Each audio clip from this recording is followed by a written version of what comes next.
ખેડૂત મિત્રો, આજે જે છે એ મિત્રો ગુજરાત રાજ્યની અંદર એ મિલેટ્સ એક્સપો જે છે એ 1, 2 અને 3 માર્ચ દ્વારા જે છે એ પૂરા ગુજરાતની અંદર જે છે એ આવી રીતનું મિલેટ્સ એક્સપોનું આયોજન કરવામાં આવ્યું છે. મિત્રો મિલેટ્સ એક્સપો એટલે શું? મિલેટ્સ એટલે હલકા ધાન્ય, બરસટ ધાન્ય, જાડા ધાન્ય.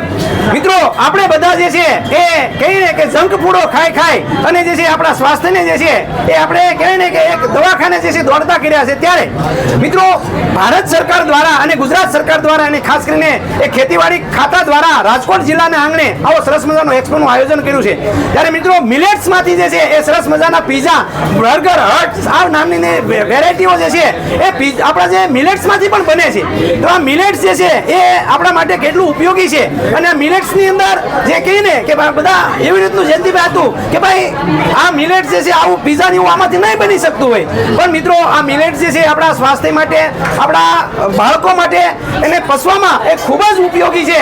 ત્યારે આ મિલેટ્સ જે છે જે બનાવે છે, આ મિલેટ્સની જે વાનગી બનાવી છે, જે પીઝા બનાવ્યા છે, તો એમની પાસેથી જ આપણે જાણીએ કે આ પીઝાની અંદર જે છે એ શેનો ઉપયોગ કરવામાં આવે છે અને આવી રીતનો સ્વાદ જે છે એ અમારા સિટીના લોકો જે છે એ લેતા થાકતા નથી. ત્યારે એની અંદર તમે આવો હું જાદુ પાથર્યો છે કે જે આ મિલેટ્સ જે છે એ અહીંયા લાઈન લાગી છે.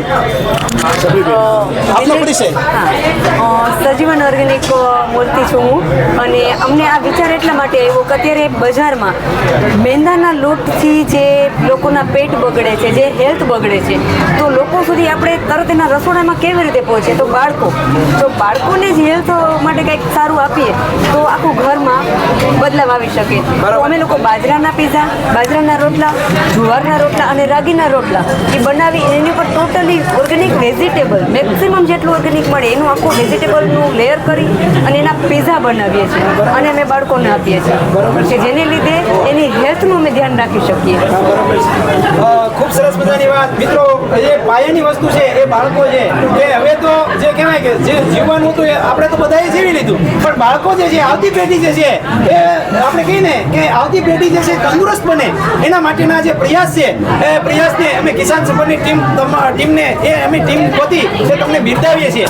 સાથે સાથે એ મિત્રો જયંતિભાઈ ભાલોડિયા પણ જે છે એ આપણને આ કહેવાય આધુનિક પીઝા, અમારા જે મિલેટ્સના પીઝા એની વાત જે છે એ પૂર્વ સૈનિક છે અને સાથે સાથે ખૂબ જ મોટું જે છે એ સેવાકીય કામ જે છે કરી રહ્યા છે એ ગ્રીન સોરાટ એ ના આપણા જયંતિભાઈ ભાલોડિયાને સાંભળીએ. મિત્રો ભારત એટલે વિશ્વગુરુ, અને આપણે ઘણા બધા પુસ્તકોમાં આપણે જોયું છે કે માણસ 300 વર્ષ જીવતો હતો, ખોરાક કેવો લેવો, જીવન કેવું હોવું જોઈએ. ત્યાં સુધીમાં એમાં દર્શાવ્યું હતું સ્નાનના સમયો, પંચામૃત શું છે, પંચતત્વ શું છે. પણ અમુક પશ્ચિમી સંસ્કૃતિ અને એમના જે એવી વાનગીઓ કે અત્યારે આપણે જોતા હોય કે લાખો રૂપિયાના ખર્ચે તમામ લોકો, માતાઓ, બાળકો ખાતા હોય, તો એનો ભયંકર એવી વસ્તુ પણ બનતી હોય છે કે એની અંદર શુદ્ધ છે કે નહીં. તો આપણી પણ એક ફરજ બને છે કે આજે અમે ઘણા બધા ખેડૂતો, જે મિલેટ્સ પકવતા ખેડૂતો એક્સપોની અંદર પધાર્યા છે, એને સાચો ન્યાય ત્યારે જ અપાવશું. સાચું ભારત માતાના આપણે સંતાન છીએ તો મોટામાં મોટી ભારત સેવા એ છે કે આપણું દાન જો વિશ્વના લોકો, અહીંયા વિશ્વના મેન ડોક્ટરો છેલ્લા 1 મહિનામાં અમારા ગ્રુપના કિસાનોના ખેતર સુધી પહોંચ્યા, એવડા ઓર્ડર એમને આપ્યા. તો આપણી ફરજ બને છે આવા મિલેટ્સમાંથી બનતા ઘણા પ્રકારના પીઝા, આ વાનગીઓ કે જે મુડિયા સાહેબે જે કહી એ આપણા બાળકોને ખવડાવવું એ ઉત્તમ એક જ્ઞાન ભરેલી વાત છે. અને અત્યારે તમારે આવી વસ્તુ મંગાવવી હોય તો ઓનલાઈન પણ ગ્રુપની અંદર, અને આજે અમે આ જે સ્ટોલ જોયો છે સજીવન બ્રાન્ડ, એટલે કે ભારતની અંદર ઘણા બધા ડાંગ અને અહીંના ખેડૂતો પાસેથી ઊંચી કિંમતથી મિલેટ્સ, સારું એવું ક્વોલિટેબલ કલેક્શન, એની સાથે દેશમાં તો ઠીક છે પણ વિદેશ સુધી જેની ડિમાન્ડ હોય એ સજીવન બ્રાન્ડ, અને એમને આવી વસ્તુઓને બજારમાં મૂકી છે. તો ખાસ મિત્રો, આપણે સુખી આપણે છીએ તો દુનિયા છે, પહેલું સુખ તે જાતે નરિયા, આ બધા સૂત્રોને પાલન કરવાનો સમય આવી ગયો છે. અને હું ખાસ કહીશ સબરીબેનને કે હજુ પણ આપણી ટીમનું શું એવું આયોજન છે કે આપણી જે સંસ્કૃતિના ખોરાકો મિલેટ્સ એ વિશે પણ 2 શબ્દો એ બોલશે. મિલેટમાં અત્યારે જોઈએ તો ઘણા લોકો ઘઉં અવોઇડ કરે છે, ચોખા અવોઇડ કરે છે. એટલા માટે યસ. અત્યારે આપણે જોઈએ છીએ કે લોકો ચોખાને અવોઇડ કરી રહ્યા છે. શું કામ કે એમાં કાર્બોહાઈડ્રેટ એટલું છે. ઘઉં અવોઇડ કરી રહ્યા છે, એમાં પણ કાર્બોહાઈડ્રેટ એટલું છે. તો એની જગ્યાએ ટોટલી મિલેટ્સ વાપરી શકાય. બ્રનિયર છે, પછી કોદો મિલેટ છે, કંગની છે, ફોક્સટેલ મિલેટ છે, મગની દાળ અને એ મિલેટની ખીચડી જે આપણે જોઈ રહ્યા છો કે એટલી ટેસ્ટી અને હેલ્ધી બની રહી છે.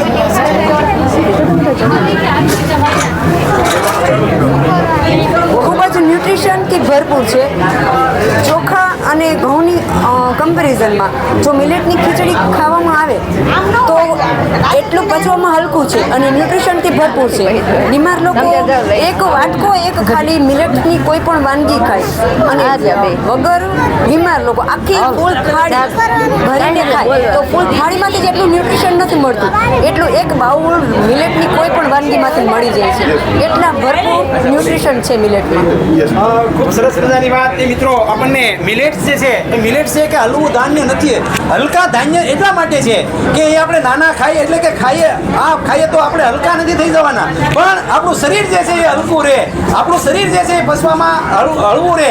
આજે કહેવાય ને કે 100% રોગો જે છે એ કબજિયાતના કારણે કે ન પચવાના કારણે જે છે એ રોગો થતા હોય ત્યારે મિત્રો આ જે છે એ હલકું ધાન્ય જે છે એના પણ પીઝા બને છે. અને આ સંજીવન બ્રાન્ડ એ મિત્રો એ આવતા સમયગાળાની અંદર જેવી રીતે જે છે એ કહેવાય કે શેરીને આપણે કહેવાય કે ખૂણો જે છે એ જે રીતને વિદેશી આવી કહેવાય કે વસ્તુ આવી અને આપણા સ્વાસ્થ્યને બગાડ્યું છે ત્યારે આ સંજીવન બ્રાન્ડ જે છે એ પણ જે છે એ બહાર જાય અને વિદેશોની અંદર પણ જે છે એ આ મિલેટ્સ જે છે એની નામના બોલાવે એવી જે છે એમની કિસાન સફરની ટીમ એ મા ભગવતી પાસે જે છે પ્રાર્થના કરીએ છીએ.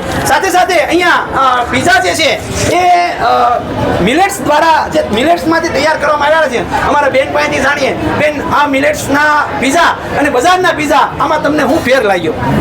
મિલેટ પીઝા એક ખૂબ જ ઇનોવેટિવ વાનગી છે અને આ જે ફર્સ્ટ, સેકન્ડ, થર્ડમાં જે મિલેટ મહોત્સવનું આયોજન કરેલું છે એ ધારેલા કરતાં ખૂબ જ સારો રિસ્પોન્સ છે રાજકોટમાં. અને હું તો બધા જ રાજકોટવાસીઓને અપીલ કરું છું કે તમે આ મહોત્સવમાં આવો અને આપણા જે બરછટ ધાન્યો છે એને તમે મહત્ત્વ આપો, બધા ખેડૂતોને પ્રોત્સાહન આપો. અને હું બધી જ માતાઓને કહેવા માગું છું કે તમારી આવનારી પેઢી છે જો તમારે એને સાજા સારા રાખવા હશે, 80 વર્ષ સુધી જીવાડવા હશે તો તમારે છે ને અત્યારથી જ એના ખોરાકમાં ચેન્જીસ લાવવા પડશે. તમે એને બહારના મેંદાના પીઝા, બટેટા ગંધારા હોય એવા બધા જ બહારની વાનગીઓને અવોઇડ કરી અને તમે જ ઘરે ઇનોવેટિવ બધી વાનગીઓ બનાવો તો માતાઓ જો આમાંથી જાગૃત થશે તો જ આપણી આવનારી પેઢી બચશે અને સારી અને સ્વસ્થ રહેશે. Thank you. ખૂબ સરસ મજાની વાત એ આપણને આપણા બેન દ્વારા જે છે કરવામાં આવી. મિત્રો, તમને જે છે આ મિલેટ્સની વાનગીની વાત કેવી લાગી? જો માહિતી જે છે એ સારી લાગી હોય તો ચોક્કસ જે છે એ વિડીયોને લાઈક કરજો, શેર કરજો.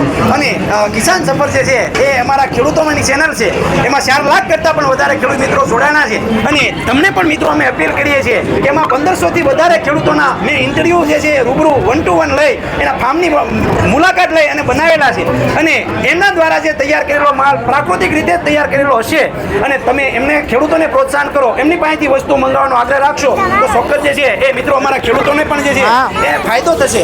સાથે સાથે અમારા કહેવાય કે જે બીજ જે છે, જે દેશી બીજ જે છે એ અત્યારે લુપ્ત થયા છે ત્યારે આ દેશી બીજને જે છે એ દુનિયા સમક્ષ મૂકવા માટેનું કામ એ અમારા અશોકભાઈ રંગાણી કરી રહ્યા છે. અશોકભાઈ, આ મિલેટ્સ મેળાની વાત એ અમારા ખેડૂત મિત્રોને આપ કરો.